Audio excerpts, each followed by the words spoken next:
कर्नाटक काबीना में तोसी हो रही है। बेंगलुरु के राजभवन में हलफबर्दारी की तकरीब जारी है। गवर्नर वाजूभाई वाला हलफ दिला रहे हैं। हलफबर्दारी तकरीब में वजीर आला येदियुरप्पा भी शरीक हैं और इस वक्त आपको बता दें कि राजभवन में ये तकरीब मुनक्किद की गई है और हलफबर्दारी की तकरीब जारी है। मजीद तफसीलात हासिल करेंगे, अपने नुमाइंदे का रुख करेंगे और तस्वीरें भी आप देख सकते हैं टीवी स्क्रीन पर। ये लाइव तस्वीर हैं। गवर्नर वाजूभाई वाला हलफ दिला रहे हैं वुज़रा को।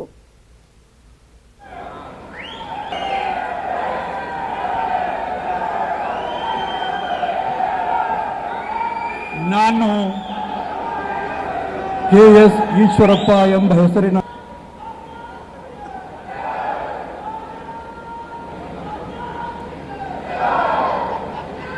ಮಾನ್ಯ ಮುಖ್ಯಮಂತ್ರಿಗಳು ಅಭಿನಂದನೆ ಸಲ್ಲಿಸುತ್ತಾರೆ। 17 वुज़रा को हलफ दिलाया जा रहा है।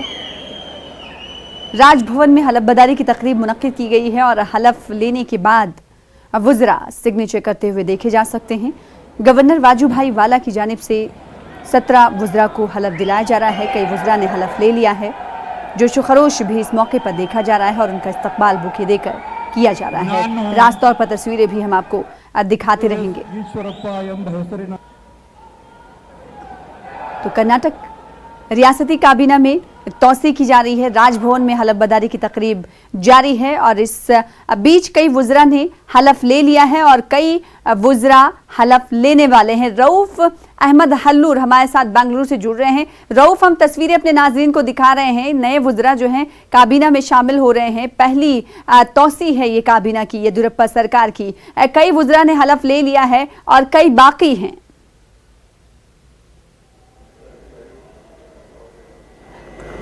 जी देखिए, रियासती काबीना में तोसी हुई है और पहली मर्तबा जो है वज़ीर आला येडियुरप्पा के वज़ीर आला बनने के बाद 17 अफराद इस नई काबीना में शामिल हो रहे हैं। जैसा कि अभी हम देख रहे हैं कि हलफबर्दारी की तकरीब जारी है। बीजेपी के सीनियर लीडरों को इसमें जगह दी गई है। चंद नए चेहरे भी इसमें शामिल किए गए हैं। अभी जो है साबिक वज़ीर आला जगदीश शेट्टर ने अपने ओहदे का हलफ लिया है। श्री रामुलू ने अपने ओहदे का हलफ लिया है। आर अशोक जो नायब वज़ीर आला रहे हैं बीजेपी के हुकूमत के दौर में, और इसी तरह आर अशोक के.एस. ईश्वरप्पा जो नायब वज़ीर आला थे साबिक में माजी में, वो भी जो है आज काबीना वज़ीर की हैसियत से हलफ लिए हुए हैं। जैसा कि इम्कान ये भी कहा जा रहा था कि क्या बीजेपी की हुकूमत में यानी कि कोई नायब वज़ीर आला भी होगा, लेकिन इस मरतबा ऐसा कुछ भी नहीं है। सिर्फ काबीना वज़रा की हैसियत से 17 MLAs ने अपने अहदे का हलफ लिया है, राजदारी का हलफ लिया है। गवर्नर वाजूभाई वाला राजदारी और अहदे का हलफ दिलवा रहे हैं। तो इस लिहाज से काबीना जो है तश्कील में आ चुकी है और हम ये भी देखने को मिल रहा है कि क्या ये वज़ीर आला येडियुरप्पा की ये काबीना क्या समाजी इंसाफ पर मबनी है, ये सवाल बज़ाहिर उठेगा, क्योंकि इस जो 17 अरकान की फ़हरिस्त में, काबीनी वज़रा की फ़हरिस्त में एक भी मुस्लिम चेहरा शामिल नहीं है, न ही अक़लियतों को नुमाइंदगी दी गई है। और एक बात भी ये भी कही जा रही है कि दलितों को भी जो है खातिर ख़्वाह नुमाइंदगी नहीं मिली है। ये बात भी सामने आ रही है। बहरहाल अब देखना ये होगा कि इसका क्या रद्द-ए-अमल ज़ाहिर होगा, सामने आएगा। जबकि काबीना की तश्कील के बाद कैसे हालात बनेंगे ये देखने की बात होगी। किस तरह नाराज़गी और इख्तलाफात का सामना वज़ीर आला येडियुरप्पा करेंगे, कैसे ये अपनी ये बात यहाँ पर इस रियासत में इसलिए अहम हो जाती है क्योंकि नाराज़गी का सामना करते हुए सरकार जो है गिर गई। हमने देखा कि JDS और कांग्रेस की सरकार थी इसी वजह से, क्योंकि बागी अरकान हो गए। क्या बीजेपी के साथ भी ऐसा कुछ हो सकता है, क्योंकि नाराज़ अरकान को, नाराज़ लोगों को मनाना भी बड़ा चैलेंज होता है और बीजेपी इस पर कैसे कदगन लगाएगी और कैसे अपनी रियासत को खुशहाल बनाएगी, बड़ा चैलेंज रहेगा रऊफ बीजेपी के सामने। जी बिल्कुल भी ये एक बड़ा चैलेंज रहेगा, क्योंकि हम देखते हैं कि यहाँ पर जिस अंदाज में जो है अभी अभी काबीना की जब फहरिस्त, जो नए वज़रा की जब फहरिस्त सामने आई, तो मुखालिफत में और नाराज़गी की आवाज़ें एक तरह से सामने आना शुरू हो चुकी हैं, और ये कहा जा रहा है कि ये हुकूमत ने ज़ात पात के बैलेंस को क्या बरकरार रखा है, क्या यहाँ पर जो है तमाम ज़ातों को, तबकों को और इलाकों की नुमाइंदगी हुई है, ये जो है इस पर सवालात उठ रहे हैं। लेकिन मैं आपको बताता चलूँ कि फ़िलवक्त जो है 17 ही अरकान को काबीना में शामिल किया गया है। मज़ीद जो है यानी कि 33 अफराद पर मुश्तमिल ये काबीना होती है, तो मज़ीद इसमें जो है नशिस्तें खाली रहेंगी, और देखना ये होगा कि आने वाले दिनों में वज़ीर आला येडियुरप्पा जो जैसा कि हम इस मरतबा देख रहे हैं कि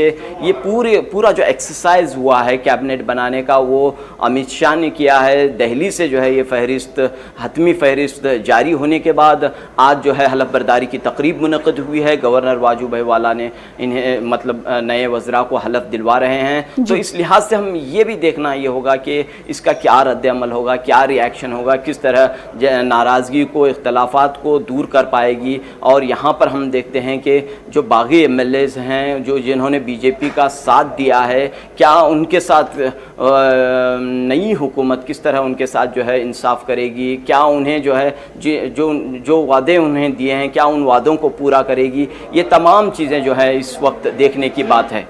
जी रऊफ, एक सवाल यहाँ पर ये उठता है कि जिस तरीके से आपने कहा कि अक़लियतों को नुमाइंदगी नहीं दी गई है, साथ ही साथ दलितों को नुमाइंदगी नहीं दी गई है, और 35 अरकान पर मुश्तमिल ये काबीना है, 17 वज़रा ही आज हलफ दिलाए जा रहे हैं, उन्हें हलफ दिलाया जा रहा है। ऐसे में जो बकिया जो सीटें खाली हैं वज़रा की, उस पर आने वाले दिनों में हो सकता है कि अक़लियतों को, दलितों को नुमाइंदगी दी जाए, लेकिन माजी में ऐसे हमने नहीं देखा कि BJP की तरफ से अक़लियतों को खासा नुमाइंदगी कैबिनेट में दी जाए। जी देखिए, यहाँ पर मैं आपको वाज़ह करना चाहूँगा कि दलितों को जो है नुमाइंदगी मिली है। जैसा कि हम देखते हैं कि गोविंद कारजोल जो एक दलित के एक बड़े लीडर समझे जाते हैं, उन्हें नुमाइंदगी दी गई है, लेकिन कहा यह जा रहा है कि जिस अंदाज में नुमाइंदगी देना था वो नहीं दे पाए हैं, और मज़ीद जो है ये मुतालिबा किया जा रहा है। लेकिन सबसे बड़ी बात यह है कि यहाँ पर इस वक्त जो है रियासत की हुकूमत ने अक़लियतों को नज़रअंदाज कर दिया है। यहाँ पर हम देखते हैं कि जब 2008 में वज़ीर आला, जब येडियुरप्पा वज़ीर आला बने थे, यानी कि जब उनकी फुल फ्लेज हुकूमत बनी थी यहाँ पर, तो उन्होंने वादा किया था कि वो दलित और एक मुसलमान के साथ जो है वज़ीर आला का हलफ लेंगे, और इस वादे को उन्होंने पूरा भी किया। लिहाजा मुमताज़ अली ख़ान को BJP की काबीना में शामिल किया गया था, 2008 की मैं बात कर रहा हूँ। तो उसके बाद जो है कोई नुमाइंदगी जो है यानी कि दूसरी मरतबा जब जगदीश शेट्टर वज़ीर आला बने, तब जो है नुमाइंदगी से महरूम रखा गया अक़लियतों को, और उसके बाद जो है अब की बार जबकि BJP दोबारा इक़्तिदार में आ चुकी है, दोबारा हुकूमत बना रही है, अब भी जो है अक़लियतों को, मुस्लिम तबके को नुमाइंदगी नहीं मिली है।